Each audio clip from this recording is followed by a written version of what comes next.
Bismillahirrahmanirrahim. Assalamualaikum warahmatullahi wabarakatuh.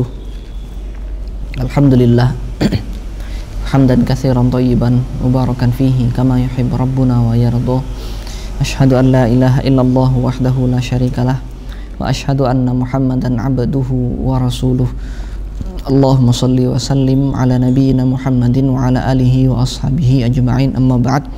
Pemirsa yang dirahmati Allah, alhamdulillah pada kesempatan kali ini kita diberikan Allah kembali dipertemukan oleh Allah Subhanahu wa taala meskipun secara online dalam pembahasan hadis-hadis yang masih sampai pada bab yang berbicara tentang peristiwa-peristiwa yang terjadi di awal-awal masa keislaman, di mana hadis-hadisnya diriwayatkan oleh Al-Imam Al-Bukhari rahimahullah di dalam kitab sahihnya.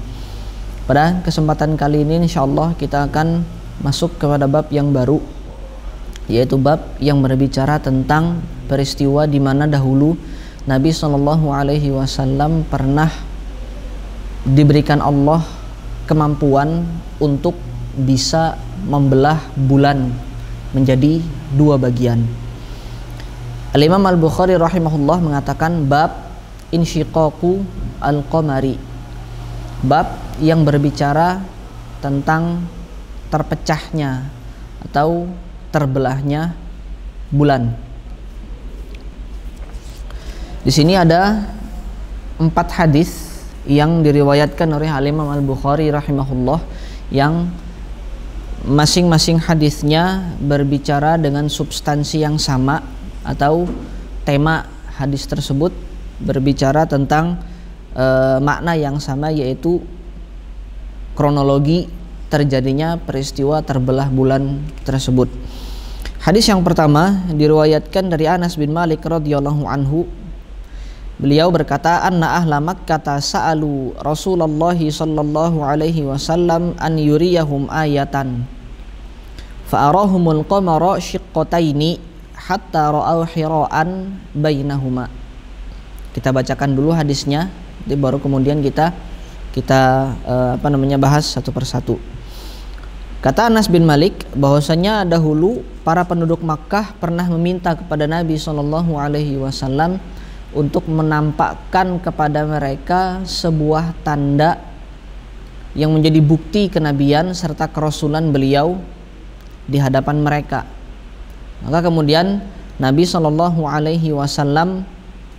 memperlihatkan di hadapan mereka di mana beliau mampu membelah bulan menjadi dua, sampai-sampai Gunung Hira. Hira itu kan nama gunung sebenarnya, bukan sekedar nama gua. Nama gunung yang ada di daerah Mekah, berbatasan antara Mekah dengan Mina. Mina itu juga masih masuk ke dalam daerah Makkah. Jadi Hira berada di sekitar situ. Nah, sampai-sampai Gunung Hira itu terlihat berada di antara dua potong bulan yang terbelah itu tadi. Hadis yang pertama. Kemudian hadis yang kedua diriwayatkan dari sahabat yang lain, yaitu Abdullah Ibnu Mas'ud radhiyallahu anhu. Beliau berkata, insyaqqal qamaru wa nahnu ma'an nabiy sallallahu alaihi wasallam biminan. Qala ashhadu wa dhahabat firqatun nahwal jabali. Kata Abdullah bin Mas'ud, dahulu bulan pernah terbelah dan kami bersama dengan Nabi sallallahu alaihi wasallam di daerah Mina. Kemudian Rasulullah mengucapkan, saksikanlah terbelahnya bulan tersebut, wa dhahabat firqatun nahwal jabali, dan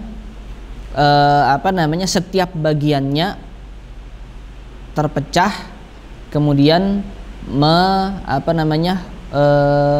beralih ke sisi gunung, yang satu sisi berada di satu sisi gunung, sisi yang lain, pecahan yang lain berada di sisi gunung yang berbeda. Kemudian hadis yang berikutnya diriwayatkan dari Abdullah Ibnu Abbas radhiyallahu anhuma. Kata beliau, annal qamara insyaqqa ala zamani Rasulillah sallallahu alaihi wasallam, bahwasanya bulan pernah terbelah di masa Nabi sallallahu alaihi wasallam. Kemudian hadis yang keempat, hadis yang terakhir juga hadis yang sama dengan hadis yang kedua tadi, yaitu sama-sama bermuara kepada sahabat Abdullah ibnu Mas'ud, hanya kemudian ada perbedaan dari para perawi yang lainnya. Kalau mau kita perhatikan, keempat hadis ini diriwayatkan oleh 3 orang sahabat. Yang pertama Anas bin Malik, yang kedua Abdullah bin Mas'ud, yang ketiga Abdullah ibnu Abbas. Di antara ketiga sahabat ini, yang berada atau yang masuk Islam pada periode Mekah hanya Abdullah ibnu Mas'ud radhiyallahu anhu. Sementara Anas bin Malik, kemudian Abdullah ibnu Abbas, mereka berdua adalah sahabat Nabi SAW yang mendapati Nabi SAW pada periode Madinah. Pada periode Mekah mereka belum ada. Pada periode Mekah mereka belum menyaksikan peristiwa-peristiwa yang terjadi di periode Mekah. Kemungkinan besar Anas bin Malik dan Abdullah ibnu Abbas mendapatkan riwayat ini dari sahabat yang lain. Ini yang disebut dengan istilah mursal sahabah di dalam istilah ulumul hadis, yaitu salah seorang sahabat meriwayatkan hadis yang tidak disaksikan oleh mereka sendiri, melainkan mereka mengambil hadis tersebut, mereka mengambil peristiwa tersebut dari sahabat yang lain, hanya saja sahabat yang lainnya tidak disebutkan oleh sahabat yang meriwayatkan. Salah satu contohnya adalah hadis tentang terpecahnya bulan ini tadi, karena Anas bin Malik dan Abdullah ibnu Abbas tidak menyaksikan peristiwa tersebut. Dari 3 orang sahabat yang meriwayatkan ini, hanya Abdullah ibnu Mas'ud lah yang menyaksikan peristiwa tersebut. Terbelahnya bulan ini menjadi salah satu mukjizat Nabi Shallallahu Alaihi Wasallam. Tentu kronologinya pada saat itu Nabi Shallallahu Alaihi Wasallam diminta oleh sebagian kalangan musyrik dari Quraisy untuk membuktikan tentang kenabian dan kerasulan beliau di hadapan mereka.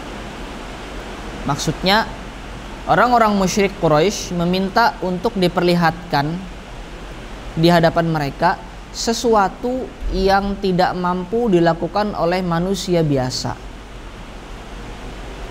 Maka kemudian yang dilakukan oleh Nabi SAW, Nabi kemudian meminta kepada Allah untuk diberikan kemampuan sebagaimana yang dimintakan oleh orang-orang musyrik pada saat itu, yaitu kemampuan untuk melakukan sesuatu yang tidak mampu dilakukan oleh manusia biasa yang lainnya. Dan ternyata kemampuan tersebut adalah kemampuan membelah bulan menjadi 2 sisi. Jangan kita bayangkan terpecahnya bulan itu retak. Tidak, bukan retak, tetapi benar-benar terbelah menjadi 2. Satu sisi berada di satu sisi, pecahan yang satu berada di satu sisi Gunung Hira, dan yang pecahan yang satu lagi berada di sisi yang lain. Makanya di hadis yang pertama tadi, sebagaimana yang dikisahkan oleh Anas bin Malik radhiyallahu an, beliau mengatakan sampai-sampai Gunung Hira itu berada di antara dua sisi bulan yang terbelah itu tadi. Ini bukan dilakukan dengan ilmu sihir. Hal ini bukan dilakukan dengan bantuan jin ataupun setan, tetapi ini murni merupakan kemampuan yang Allah berikan kepada Nabi SAW dan tidak mampu dilakukan siapapun kecuali dengan bantuan Allah Subhanahu wa Ta'ala. Ini menjadi sebuah bukti yang betul-betul jelas di hadapan orang-orang musyrik bahwasanya tidak mungkin hal tersebut dilakukan oleh manusia biasa. Rasulullah pun ketika membelah bulan itu, beliau tidak menggunakan alat apapun, tidak menggunakan media apapun. Beliau hanya menunjukkan kepada orang-orang musyrik, saksikanlah, sambil menunjuk ke atas bulan, sambil mengucapkan saksikanlah. Kemudian bulannya benar-benar terbelah menjadi 2. Tidak mengucapkan mantra-mantra apapun, tidak menggunakan media-media berupa batu ataupun senjata atau apapun, hanya menunjuk bulan saja sambil mengucapkan saksikanlah. Kemudian bulan terbelah menjadi 2. Ini sudah menjadi bukti yang sangat nyata. Tapi kemudian Nabi Shallallahu Alaihi Wasallam tetap diingkari oleh mereka-mereka yang hatinya sudah tertutup oleh petunjuk Allah. Tetap tidak dipercayakan, tetap didustakan oleh mereka-mereka yang hatinya sudah tertutup dari hidayah Allah. Padahal Allah Subhanahu wa taala sudah menampakkan dengan jelas di hadapan mereka sebuah kemampuan yang tidak mungkin dimiliki oleh orang-orang biasa. Maka kemudian tuduhan sebagai penyihir itu juga disematkan kepada Nabi Shallallahu Alaihi Wasallam. Sebagaimana yang kemarin kita pernah bahas tentang Islamnya Abu Dzar Al-Ghifari. Saudaranya Abu Dzar Al-Ghifari mengisahkan kepada Abu Dzar bahwasanya orang ini yang mengaku sebagai Nabi dan Rasul dituduh atau difitnah dengan ucapan-ucapan sebagai seorang penyair, sebagai seorang penyihir, sebagai seorang peramal, dan seterusnya dan seterusnya. Padahal kalau kita mau membedakan antara mukjizat dengan sihir, tentu jelas berbeda. Mukjizat merupakan kemampuan yang tidak dapat dipelajari oleh siapapun. Ini kita berbicara tentang perbedaan antara mukjizat dengan ilmu sihir. Mukjizat para nabi dan rasul adalah kemampuan-kemampuan yang tidak mampu dipelajari, tidak bisa dipelajari dan muncul secara tiba-tiba sesuai dengan wahyu yang disampaikan dari Allah Subhanahu wa taala. Kita lihat bagaimana Nabi Musa memiliki mukjizat, yaitu merubah tongkat beliau menjadi seekor ular. Seumur-umur Nabi Musa tidak pernah belajar bagaimana cara merubah tongkat tersebut. Kita lihat bagaimana Nabi Ibrahim ketika memiliki kemampuan memotong-motong beberapa ekor burung, kemudian memanggil burung tersebut sehingga hidup kembali, potongan-potongan yang tadi dipisah-pisah menyatu kembali, hidup lagi, utuh lagi seperti sedia kala. Ini juga Nabi Ibrahim sama sekali tidak pernah belajar bagaimana cara melakukan hal itu. Tiba-tiba Allah berikan wahyu untuk membuktikan ketuhanan Allah, untuk membuktikan kekuasaan Allah. Allah berikan wahyu, lakukan ini, dilakukan oleh Nabi Ibrahim. Kemudian mukjizat yang dimiliki oleh Nabi Musa yang lain, yaitu mengeluarkan cahaya dari tangannya. Itu pun tidak pernah dipelajari oleh Nabi Musa, sama sekali tidak pernah dipelajari oleh Nabi Musa. Tiba-tiba Allah wahyukan, tiba-tiba Allah perintahkan, dilakukan oleh Nabi Musa. Kemudian mukjizat tersebut muncul di hadapan beliau. Inilah salah satu ciri mukjizat yang dapat kita bedakan antara mukjizat dengan ilmu sihir, yaitu mukjizat sama sekali tidak bisa dipelajari. Orang yang mendapatkan mukjizat, Nabi dan Rasul yang mendapatkan mukjizat, sama sekali tidak pernah mempelajari bagaimana cara memunculkan mukjizat tersebut. Berbeda dengan sihir. Sihir bisa dipelajari. Sihir terdapat proses di dalam mencapai ilmu sihir yang seringkali dipraktekkan oleh beberapa kalangan. Bagaimana prosesnya? Misalkan dalam di dalam mendapatkan satu ilmu tertentu, ilmu kebal misalkan. Ini kan termasuk di dalam ilmu sihir. Nanti kemudian ada ritual yang harus dilakukan. Dalam waktu 1 bulan dia harus bertapa misalkan di tempat tertentu. Dalam waktu 1 bulan dia harus melakukan puasa-puasa tertentu. Ada proses yang dilalui dalam mencapai ilmu sihir tersebut. Itu yang kemudian membedakan antara sihir dengan mukjizat. Allahu a'lam bissawab. Nah, ini termasuk mukjizat Nabi Shallallahu Alaihi Wasallam yang muncul secara tiba-tiba. Ketika Rasulullah berdoa kepada Allah, minta diturunkan bukti kenabian beliau di hadapan orang-orang musyrik, kemudian Allah mewahyukan bahwasanya kemampuan tersebut adalah kemampuan untuk membelah bulan. Peristiwa ini diingkari oleh sebagian kalangan yang tidak meyakini, mereka menganggap bahwasannya peristiwa ini di luar akal sehat manusia. Bahwasannya kalau memang bulan itu terbelah pada saat itu, tentu bisa disaksikan oleh seluruh makhluk hidup yang ada di dunia ini. Karena bulan satu, dimanapun tempat kita berada, posisi bulan satu, bulannya tidak berbeda. Kalau bulan pada malam itu terbelah, maka bulan yang terlihat di daerah lain selain Mekah tentu juga akan terlihat menjadi dua. Sehingga sebagian kalangan yang saya katakan itu tadi tidak mempercayai, bahkan mengingkari kejadian ini. Padahal ini peristiwa ini diriwayatkan oleh Imam Al-Bukhari dengan sanad yang sahih. Tidak hanya dengan satu sanad saja, bahkan Imam Bukhari meriwayatkan dengan 4 sanad di dalam bab ini.